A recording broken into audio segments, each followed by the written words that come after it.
Brown University Data Science Initiative Symposium on Decoding the Pandemic. My name is Joe Hogan, and I'm very pleased to be able to introduce Natalie Dean.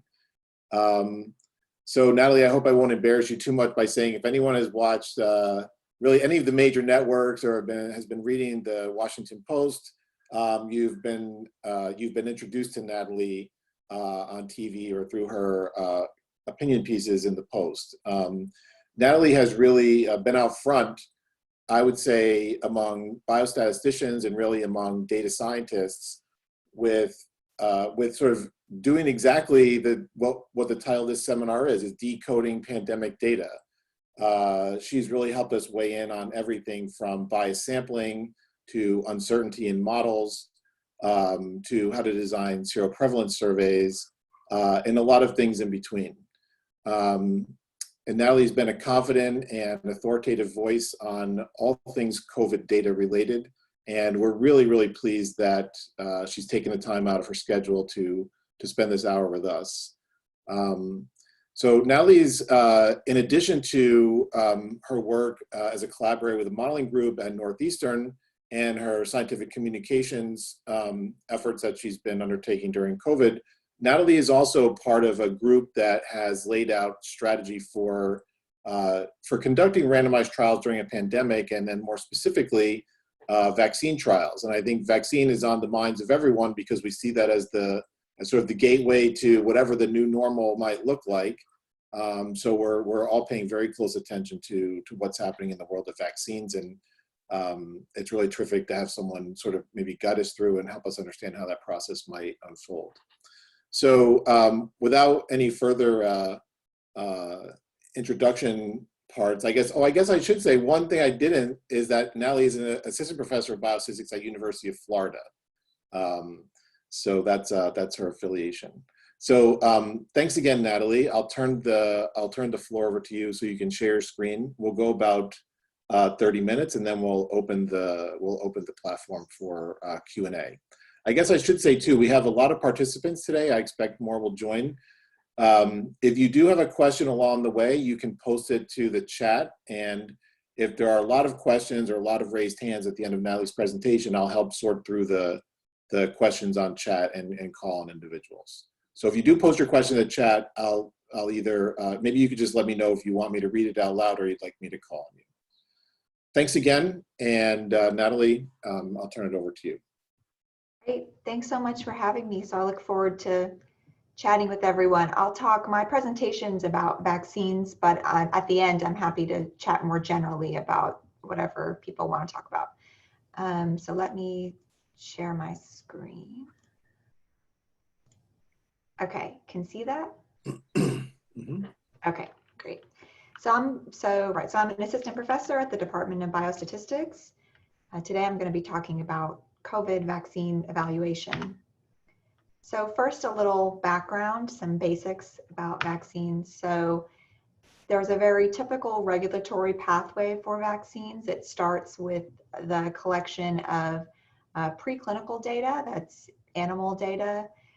So, you know, we start developing vaccines at the bench, in the lab, and then we test them in an animal that is a validated animal model that replicates the symptoms of the disease, so we can tell whether there's evidence of safety and anti-disease activity. So one challenge here is that requires a validated animal model for a new disease. We haven't had that, so that work's been ongoing. But then the vaccine moves into clinical trials. So there are 3 basic phases. The phase 1 trials are the first in human trials. They're fairly small. The focus is on safety. Individuals are very closely followed for any adverse events. And one of the goals is to establish dosing. We also start to look at evidence of immunogenicity. Phase 2 trials are slightly bigger, and there's a larger focus on immunogenicity. So we're looking at the evidence of an antibody response in individuals and whether we think that that might indicate protection against either infection or disease in the future. But the way that we actually establish whether a vaccine works as intended So to establish the efficacy are through these large phase 3 trials. So these are our field trials. These can include thousands, tens of thousands of participants. Typically, individuals are randomized to either vaccine or some placebo, and we follow individuals to look for a disease-related primary outcome. So typically, we're looking, does the vaccine actually prevent disease, symptomatic disease, laboratory confirmed symptomatic disease, not just infection. And so we're seeing like people who are actually out and about and naturally exposed through in their communities, are they actually being protected? So this pathway usually takes a while. And so, one consideration is how, in the context of a pandemic, how can we accelerate this process? And so there's a nice perspective piece in the New England Journal from the group at CEPI, which is the Coalition for Epidemic Preparedness Innovations, that focuses a lot on investment in vaccines. And what they discuss, the outbreak paradigm involves not skipping steps, but overlapping steps as much as possible. So usually when we move between the phases of trials, you finish your phase 1 trial, you analyze the results, and then you make a go, no-go decision about moving to the next phase. But here in the outbreak paradigm, as much as possible, we overlap steps. So there's more investment up front, so it's a riskier investment because you may decide that you are not going to advance forward based on earlier data, even though you've already invested resources into starting that next step. So there's more financial investment, but that can accelerate the process. Another thing done in parallel, well, there's two things. So one is the collection of animal data. So some of these vaccines have moved into human safety studies without as much animal data, and that usually is because we have some evidence that the product is safe for other reasons, like that platform has been used for other diseases. So we have some good data that it's safe in humans. So those were allowed to move forward while animal studies are being done in parallel. And then also looking at large-scale manufacturing. So ramping up manufacturing in parallel, even before we know the results from an efficacy trial, whether the product is effective. So there are over 100 vaccine candidates currently in development. So that's another big part, a parallelization of effort. So there are a lot of efforts. We're not putting all of our eggs in one basket. There are a lot of different vaccines being pursued, and they use a range of vaccine platforms. So this is just a very general table describing the attributes of these different types of vaccines. And so some of the ones that have been fastest out of the gate have been these RNA or DNA vaccines, where you basically can plug in just the genetic sequence of the pathogen, the virus, and use that to develop a vaccine. So you don't need to isolate the virus or grow the virus. You're just sort of plugging it in. And these platforms have advantages for pandemic situations because they're very fast to develop. But one of the challenges is that they haven't been licensed before. We haven't had any successful RNA or DNA vaccines so far, so it's a little bit more uncertain how they'll work. Also, they tend to not be very reactogenic, eliciting as strong of an immune response, so they may require multiple doses. So basically, we're hopeful that these work, but we're not putting all of our eggs in that basket, and still pursuing some of the other types of platforms that may not be as fast to develop, but we know can work well, and also may be easier to manufacture as well. So so the WHO has a pretty updated, what do they call it? Sort of state of where everything is right now. Draft landscape. And so they update that regularly. This is from a week ago, and it indicates that there are 8 vaccines that are currently in clinical evaluation, meaning they're in either phase 1 or 2 trials. So this is just a summary, so you can see they use the different types of platforms. RNA, that's the Moderna NIAID one that we hear a lot about, and then they're in the University of Oxford. And they're in some mix of phase 1 or 2 trials. Sometimes what we're seeing are that these phase 1-2 trials are combined. Basically, you're just enrolling a lot of people. bigger than what a normal phase 1 trial would be, and you're looking at safety and immunogenicity in everyone. And right, and like I said, some of these have been able to move forward because these platforms have been used for other, you've used the same platform for other non-coronavirus candidates, or coronavirus also including SARS and MERS though. Okay, and then like I said, in parallel, we're also seeing, so we're seeing emerging data from those phase 1 trials, although still very early.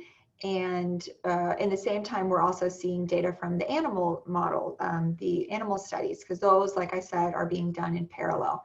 Okay, so what we should expect to see, are these emerging results both in these small groups of people looking at safety and immune response, and then animal studies as well. Okay, so that's sort of where we are right now. So I'm going to focus on trial design, which is where my research focuses.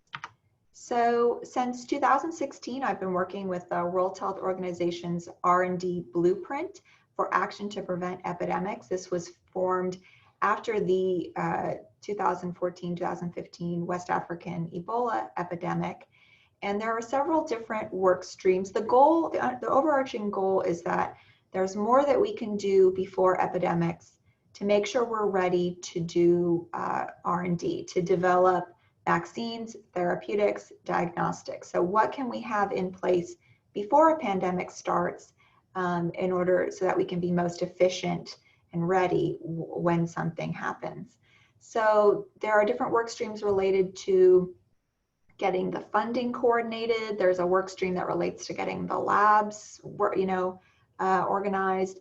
And then there's a work stream that relates to identifying prioritized pathogens. So these are pathogens that an expert committee thought was most likely to cause a public health emergency, and for which we lack any effective vaccines or therapeutics.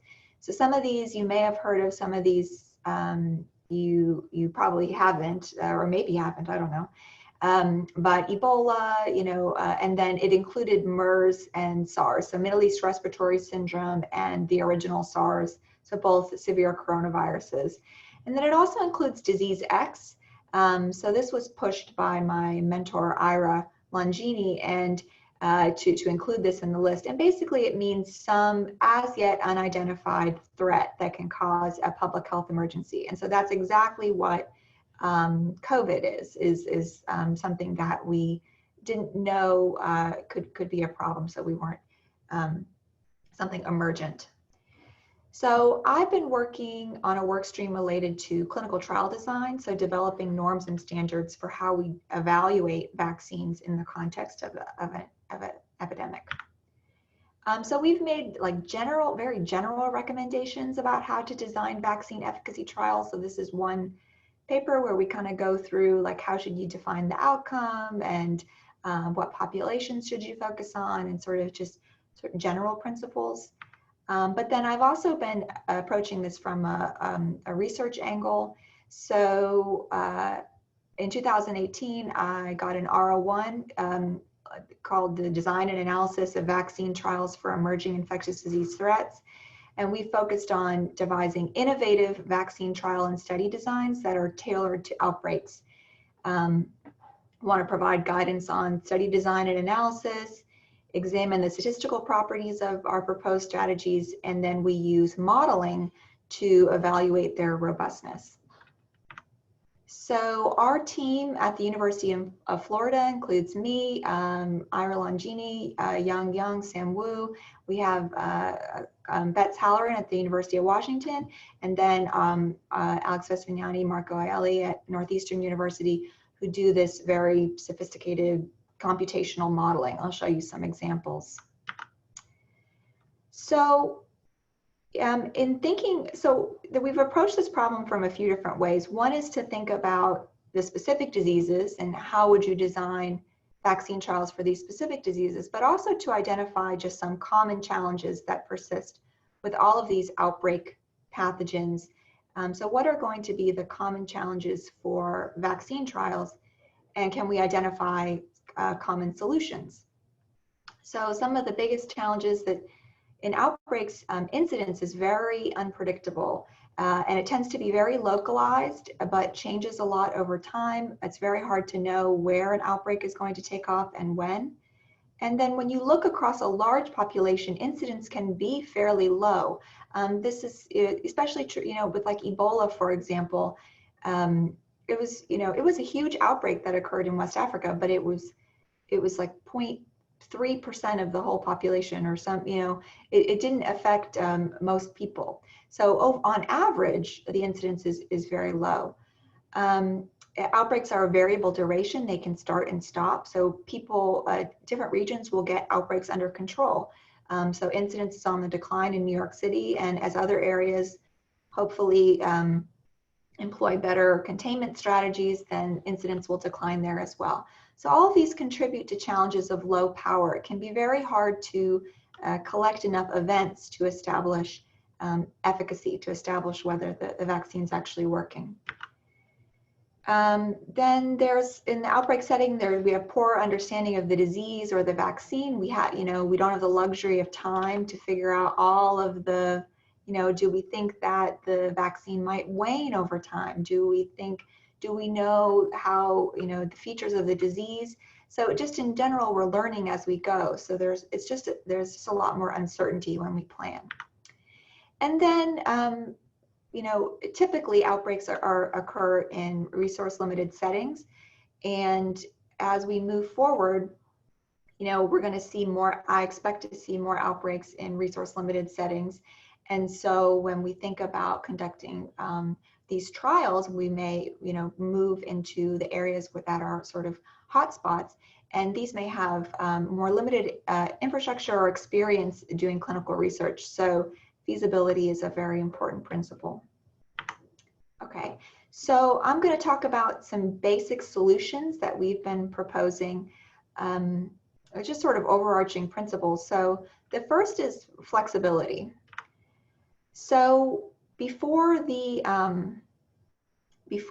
working with the blueprint, the way I got involved in that work is that I was part of a team that did a phase 3 Ebola vaccine trial that ended up being successful. So the basic idea, it used this innovative design called a ring vaccination design. And the basic idea is that every time a new Ebola case is identified, you go and you use contact tracing to identify their contacts. So these are their neighbors or their family members, and then the contacts of contacts. So the second layer. So who are those neighbors in touch with?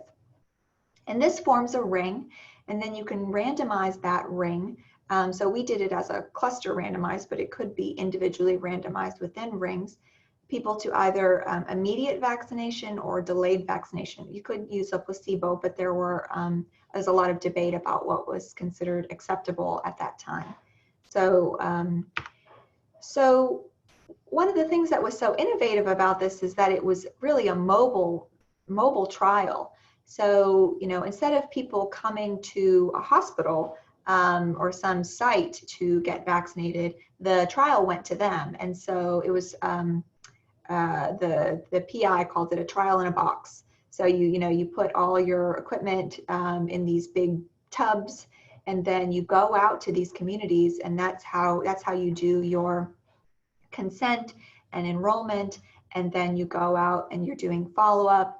But if you're following up every 2 weeks or something, then you're going out and you're following everyone up at that 2 weeks. So it ended up having a really nice structure.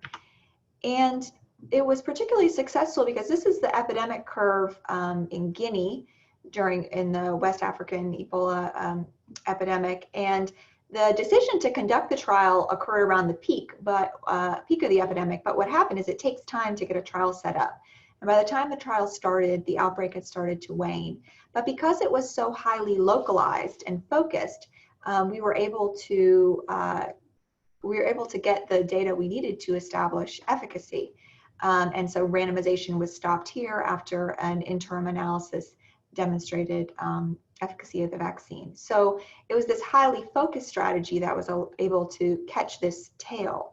And while other trials that were conducted during that same time They faced challenges because there were no more, in the places that they had set up, there was no more Ebola. So they were able to collect a lot of safety data, but no efficacy data because there were no infections observed in anyone in the trial. So so these flexible strategies are one approach. Another is, can we be very smart about the study sites that participate? And so ideally where we want to place the trial is in sites that have the highest incidence of disease. And that, that's also like the incidence that you're expecting to see over the next few months. So, so you can make decisions based on surveillance. So if you have good surveillance systems, you can look and see where are things starting to take off and try and place your trial sites there. But you can also use things like spatially resolved models to formalize your decision process. And so this is something that was discussed for Zika. So the group that I work with at Northeastern had this a very highly spatially resolved model for Zika transmission. It used temperature, airline data to model movement between populations.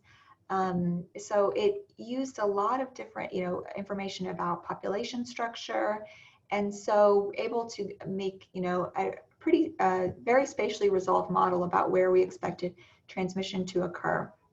And this was used. This is unpublished stuff, but it was used in discussions with NIAID to think about setting up a vaccine trial. So where can you identify the potential hotspots? So I'd like to see something similar occur for COVID-19, and this is something I'm working on right now. This figure has nothing to do with COVID, but the basic idea is that if you one strategy we can pursue is using ensemble modeling. So any particular model may be unreliable, but if we can use multiple models together that can each make projections about where, what they think incidence will be over, say, the next few months in a set of sites, then we can combine those models using, I like this figure, this is a stacked prediction. So this is basically a weighted average of these densities. So you're combining these densities, and then you can get a sense of what the models say is kind of the full range of possibilities. Maybe, there's some chance that things will really take off, or maybe, there's some chance that we don't expect any transmission in an area. So one thing I'm thinking about right now is the use of this ensemble modeling. How can we create something that would inform the people who are trying to identify these trial sites? So this is something that my postdoc made, and so can we create like a Shiny app or some sort of tool that allows people to sort through, if we had these combined model projections and then we had some other data, can we create some tool where people can kind of click and say, okay, well, maybe these are the places we're prioritizing. So there's a lot of other, you wouldn't just pick the top ones. There are a lot of other political reasons, operational reasons why you would pick a certain set, but trying to provide sort of a nice, useful tool. So that's something we're thinking about right now. Okay, so flexibility is a key feature, and then another key feature is collaboration. So this is a slide I made a while ago, so these numbers are old, but pretty quickly a lot of clinical trials were launched. This is focusing on treatment trials, but it's the same basic idea. There were over, by mid-February, there have been over 80 clinical trials launched to test coronavirus treatments. So most of these being in China, that's where the epidemic was at that time. But what happened to a lot of those trials in China? Well, so this is the number of new cases per day in China over time. It's on a log scale, but we know that China's done a good job of keeping their numbers very low, whereas everywhere else the numbers it's taken off in a lot of other places. So so these trials in China, a lot of them had to stop early because they no longer could accrue people who needed treatment because no one was sick and needed hospitalization. So some of those trials, the results are coming out now, and they're largely underpowered because the trials had to stop early. But if we had some structure where that trial could, instead of having to stop, could pick up somewhere else, then that would allow those trials to continue. So our basic recommendation, so this came out about a month ago, but it had been in the works for a while, is that you need a framework for conducting this type of research under something that like a master or core protocol. So we want some sort of setup where different, instead of places starting new trials, they can contribute data to the same trial. So what we're really trying to avoid is the publication, we're really trying to avoid these underpowered results that are very confusing to interpret, that sometimes get published, but then no one quite knows what to make of them. So we want to avoid the publication of inconclusive results from underpowered trials that can confuse decision making. And then if they look promising, these underpowered results can sometimes jeopardize our ability to move forward with randomized trials in the future. So we can end up in this perpetual state of uncertainty where we don't know if something ever worked. In the paper, we talk about how one big trial is better than many smaller trials, and that by working together, we can rapidly accrue numbers, and that's how we're best equipped to achieve answers quickly. And you need to have a structure in place kind of from the start that allows you to expand to different locations and even if necessary, extend the protocol into subsequent outbreaks. That's not going to be an issue with COVID, I don't imagine, but for other diseases we've dealt with like Ebola or MERS, the idea is that you may not be able to answer a scientific question within one outbreak, and you might need to pause it between outbreaks and then pick back up again. So with that in mind, the WHO launched a global mega trial of the 4 most promising coronavirus treatments. So the Solidarity, the multi-country Solidarity treatment trial. And so that uses a core protocol, and there are a lot of countries participating from all across the world. And so randomization is ongoing now. And places continue to be added as they get regulatory approval. Okay, so I'm just about done. So the thing that I have been working on lately is the Solidarity vaccine trial, which is closely related to the Solidarity treatment trial. So I'm part of a working group that's been developing a protocol or strategy for a multi-country phase 3 vaccine trial. And so, you know, we're putting, I'm not going to go into a lot of the details about the specifics of the endpoints and things like that, although that's what we're laying out right now in the document. But the basic idea is that it's a very large trial, multi-country trial, and that will allow us to sort of fastly or to quickly enroll and vaccinate participants in lots of different areas. So maybe using this mobile structure as much as possible.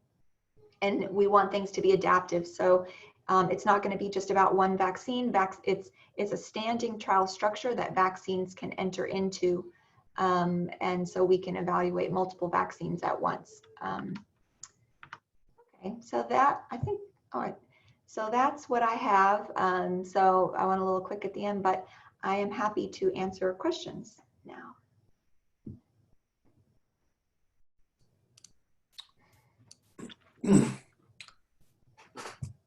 Natalie, thanks very much for that. This is really quite a tour. It's funny, I was jotting down questions as you were going, and then every time I jotted down a question, you answered it like in the next slide. So I'll ask the audience to use the raise hand function. I was going to explain how to use it, but I don't know if I know myself. I believe if you go to the participants tab, then you'll find it in there somewhere.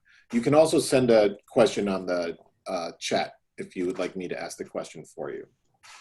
So let me just start with one or two to get the conversation going. I was really, I was really intrigued by the sort of interface between design and then modeling, and how that you kind of go back and forth there, because the first talk we had was by Betsy Ogburn. She talked a lot about sort of collaboration in clinical trials, and a lot about clinical trial design and combining evidence. And then Nick Jewell talked about modeling and the uses and misuses of models. And now, we see them both together in the sense that you are talking about, well, how do we target where to roll out the vaccines and things like that. So, I was, I guess this is the question you sort of answered. You might want to say a little bit more about this, that a lot of the models that we've seen have come in for criticism for being inaccurate in their projections. And personally, I just, as someone who's just done a lot of data analysis in the past, I think that there's a huge burden on some of the modelers, because it's really, really hard. As they say, prediction is really hard, especially when it's about the future. And when you use these models, like, how, is there sort of a feedback loop that tells you, are we getting it right as far as where the breakouts are coming, and how much do you really lean on these? I'm just kind of interested in that interplay. Yeah, absolutely. I mean, I think we should be very skeptical of any particular model's ability to predict the future. It's just enormously difficult. And we've seen that play out over and over. And I think the way that I think about models here is just a way to formalize or synthesize the available data. And I mean, we can look, there's very informal things we can do, like looking at the current incidence, or we can look kind of back at what's happened before. But the model, at least, is sort of it's just a formal way to say, what do you think is going to happen? And of course, there's a wide range of uncertainty, and so one of the roles of the stacking, for example, is that you can use the models not just to get a point estimate, but also to get a range of uncertainty. And you use different models to even get more uncertainty, because any individual model, their uncertainty is surely an underestimate of the uncertainty, because it's like statistical uncertainty, but then there's also this uncertainty in just if you're missing some important feature of actually what's going on. So just, but still, at the end of the day, the core of the strategy is that you don't just pick one place, you pick a lot of places, because there's so much randomness in where things really take off, that the idea is that if you enroll enough places simultaneously, then even if it doesn't take off in some of them, by chance you expect it to take off in one of them. And you can quantify that more, and that's something that my postdoc is working on. But for now, it's kind of don't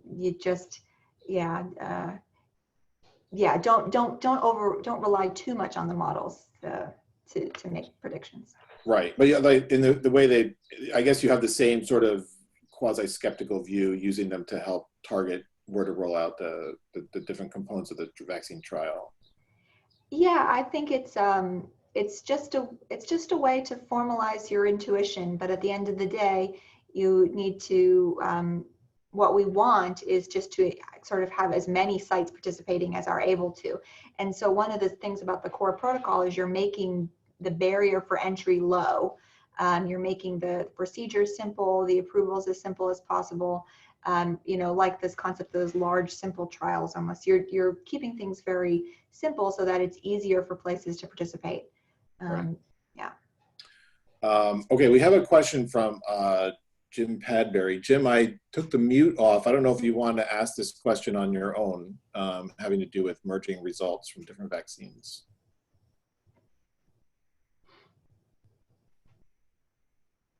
I don't hear anything. Well, Okay.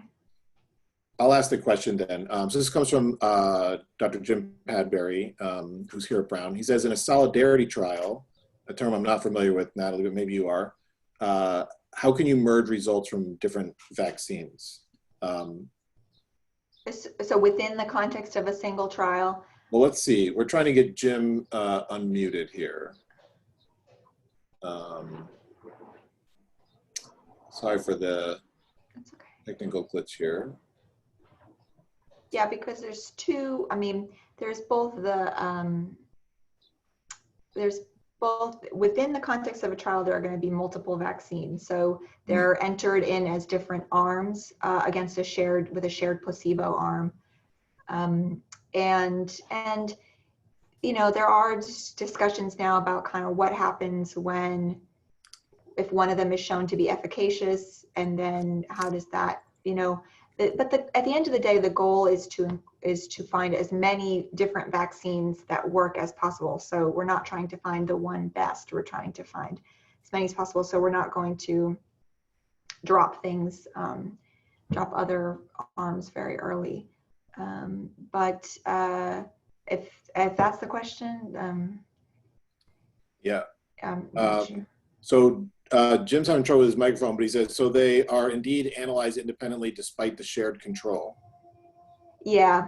I mean, I think you have to, if people are going to participate, they, yes, they kind of need to be, you wouldn't want to, we want different groups to participate as much as possible. So otherwise they're all going to do separate trials on their own. And I think what a lot of manufacturers are going to do is do both. They're going to participate in this large trial, and then they're going to participate and maybe do their own smaller trial. But the point is that we have this large network of places. So there's no plan for a multiple comparisons adjustment.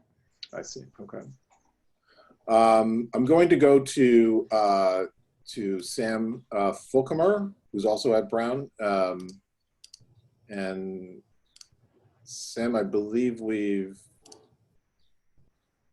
unmuted your microphone, so go ahead. Great. Well, first of all, thanks very much for the talk. I was just wondering about the controversy over challenge trials. And how you see that playing out. Yeah, absolutely. So human challenge trials, for those who don't know, are trials where you have voluntary participants, and some of them are vaccinated, some of them are not vaccinated, and then all of them are exposed to an inoculum. They're intentionally infected. And then that's a way to, in a well-controlled set, you can use really small numbers in that case to tell if something works, because with with field trials, you need large numbers to get even just a few people to see a few infections. But here, if everyone's infected, you can see.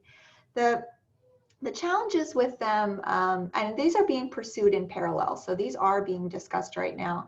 The challenge is that it's going to be hard to get approval for that when you don't have a treatment for an effective treatment. So there's just some ethical concerns there, of course. But if people give informed consent, that if people can really give informed consent, then those might still be approved. But they're very slow to set up, and they're probably going to preferentially enroll just very young people who are going to be at the lowest risk of severe disease. And then that's not going to be sufficient information to license a product for older individual. It may not translate to whether it actually works in older people. And so it's not going to provide all the information that regulators need to make decisions. And I'm not sure that it's also faster. I'm not convinced that it's faster, but because they take so long to set up, and because we're really barreling towards these phase 3 trials. So, and because there's so much circulation right now of COVID, that if you put a trial in the right place, I think you could accrue numbers pretty quickly. Okay, thanks, Sam. We do have one sort of generic question I wanted to read out because it's probably something that's on folks' mind. Just the only name we have for this participant is Nisarg, who says, there's been criticism of Moderna's trials. What is your opinion? Now, I know that's sort of putting it generically, but maybe to put a bit of a finer point on it, you talk at some point about the about this effort being somehow collaborative, and that there's lots of small trials with low power, we may not learn as much as we'd like to. I mean, that relates a little bit to the shared controls issues as well. But do you have any comment or something to say about Moderna's efforts and where they fit into this larger spectrum of efforts? Yeah, so Moderna has been furthest along. They were the first group, so this is the RNA vaccine. They were the first group to, first in human, to actually vaccinate people. And they're using this RNA product. Yeah, I mean, they're moving quickly. I think that's great. The results that were released were very premature. You know, it's just 8. It was like, I think 8 people or something. So clearly that's not I mean, I think large numbers of people have been included in this. I mean, I think over 100 at least.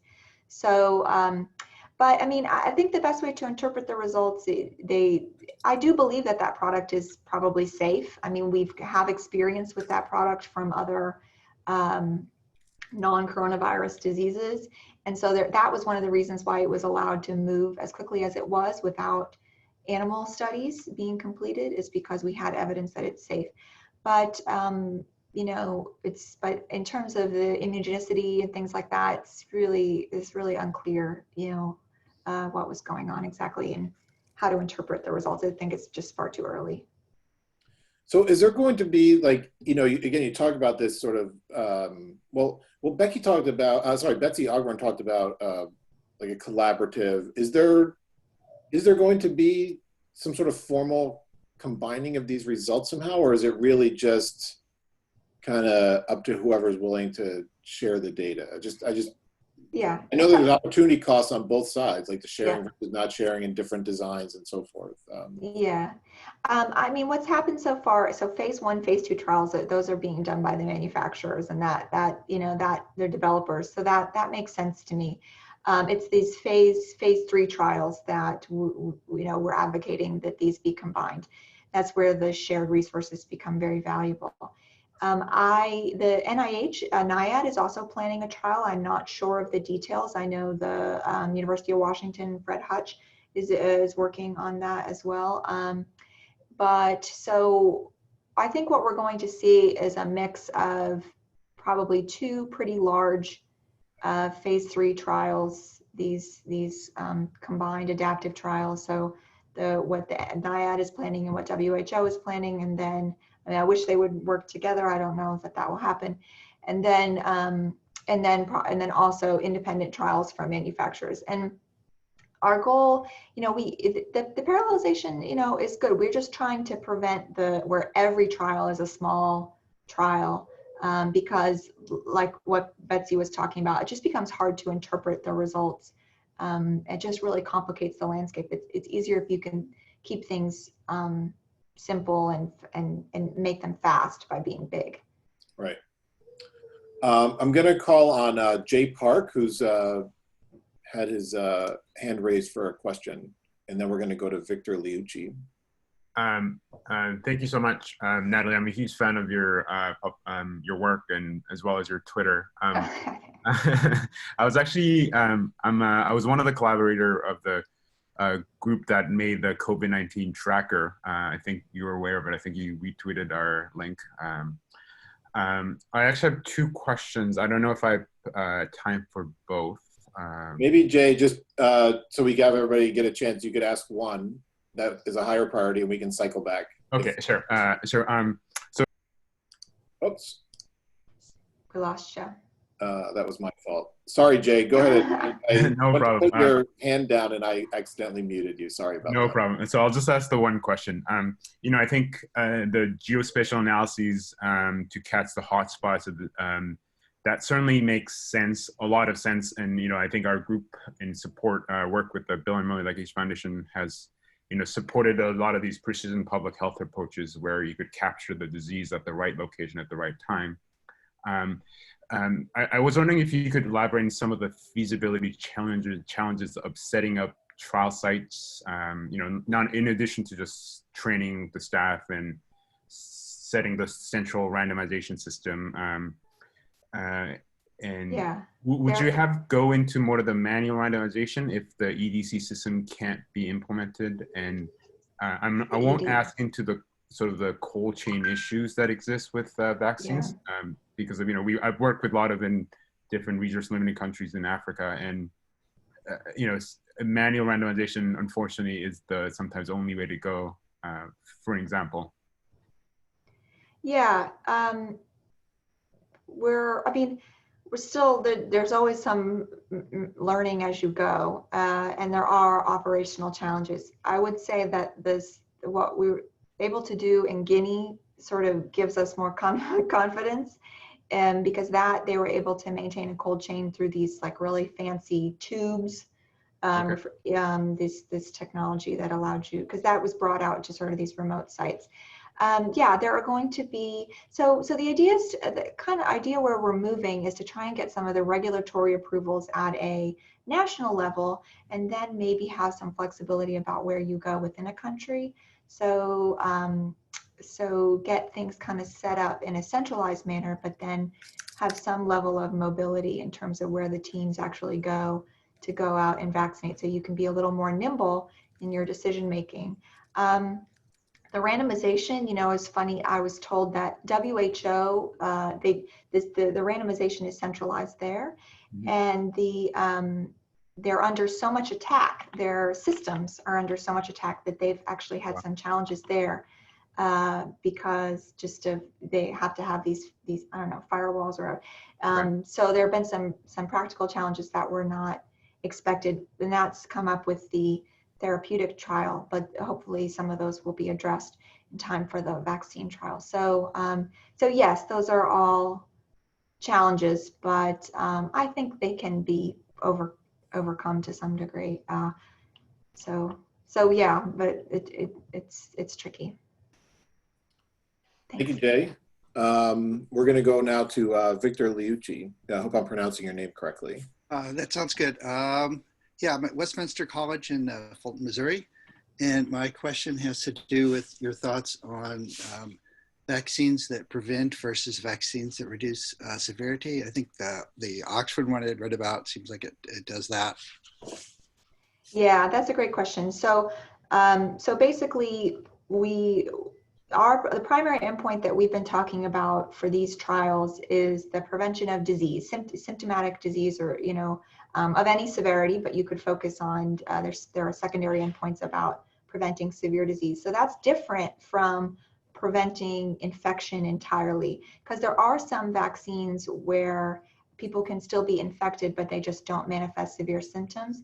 That is obviously not as good, right, as like sterilizing immunity or something, a vaccine that actually prevents infection entirely, because we don't want, then you need to vaccinate way more people to actually have the public health impact, because if people are still spreading, then that's a problem.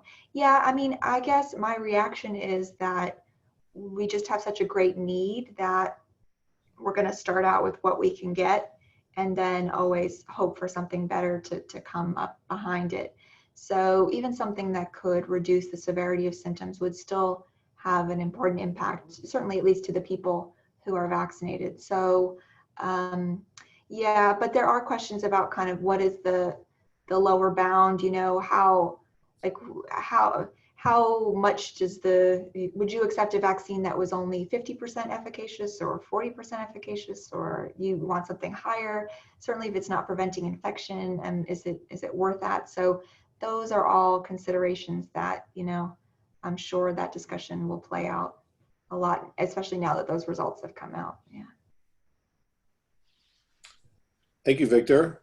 So Natalie, we have a question from Christian Andrade. And Christian, I tried to unmute your microphone. If you'd like to ask the question yourself, you can go ahead.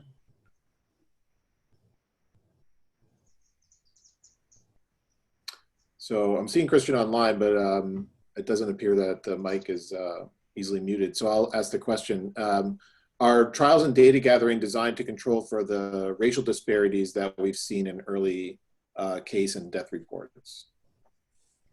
Yeah, I mean, I think a lot of those disparities have to do with exposure and structural reasons why certain, are they designed to, the idea is to include a lot of different people from a lot of different populations. And if you have the mobility, you can go out to populations that may not otherwise be as accessible, that are hotspots, and sort of set up shop there and be able to get a representative population. And the geographical focus, by including a lot of geographical regions, we're going to get, the goal is to try and capture the whole, as much of the world as we can.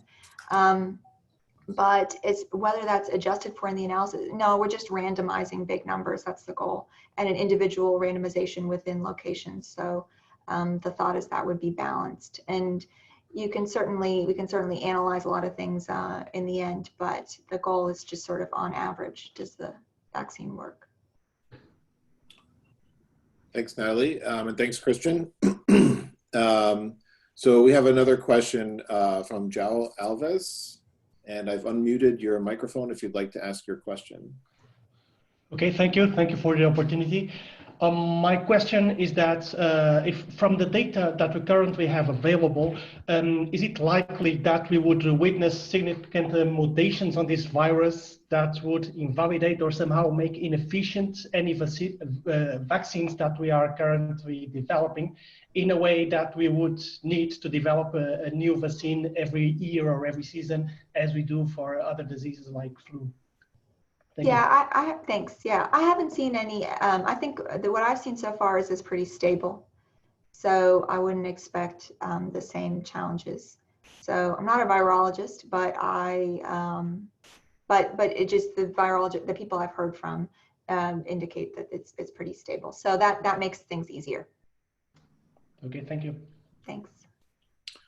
Okay, so we're at about 12:53. I would like to make just one clarification. Betsy Ogburn reminded me that Natalie is one of the people working on the COVID collaboration platform that she talked about a couple weeks ago. I did know that, and I think I just didn't say it. So anyway, thanks for reminding me of that, Betsy. Betsy on. Hi, Betsy. And so I think we're going to bring today's session to a close. I've said this to a few people. I noticed the Zoom protocol has been sometimes run the meetings right to the top of the hour, and then you have another one. I'd like to give people at least a few minutes to get to their next engagement. But Natalie, if you could stand in line for a couple minutes so we could just deal with administrative details. Sure.